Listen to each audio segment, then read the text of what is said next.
औज़ुबिल्लाहि मिनश्शैतानिर्रजीम बिस्मिल्लाहिर्रहमानिर्रहीम अल्लाहुम्मा सल्लि अला सय्यदना मुहम्मदिन व आलिहि व इत्तरतिहि बिअदाद कुल्लि मलूमिन लका अस्तगफिरुल्लाह लज़ी ला इलाहा इल्ला हुवल हय्युल क़य्यूम व अतूबु इलैहि या हय्यु या क़य्यूम।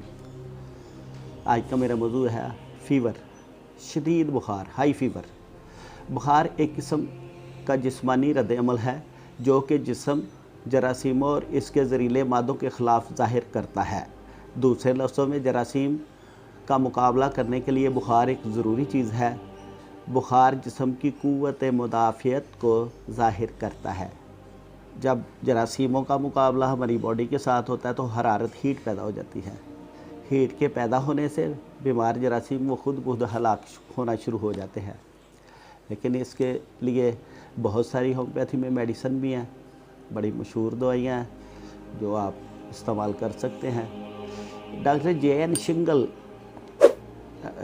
उन्होंने द कुक बेडसाइड प्रेस्क्राइबर में एक नुस्खा लिखा हुआ है ABCS।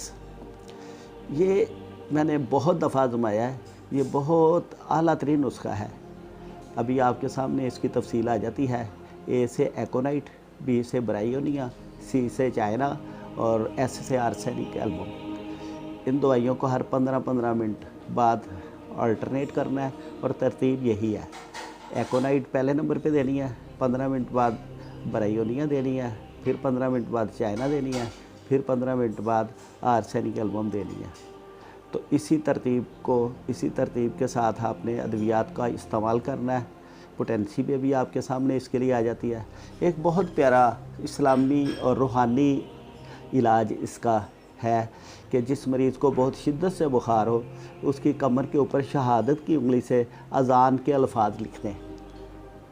अल्लाहु अकबर शहादत की उंगली से उसकी कमर पे अज़ान के अल्फाज लिख दें तो बुखार फौरी तौर पे टूट जाता है। अभी आपके सामने दवाइयों की लिस्ट भी आ जाती है। J.N. शिंगल का फार्मूला ABCS भी आपके सामने आ जाता है। आप इससे फ़ायदा हासिल करें। जज़ाकल्लाह खैर।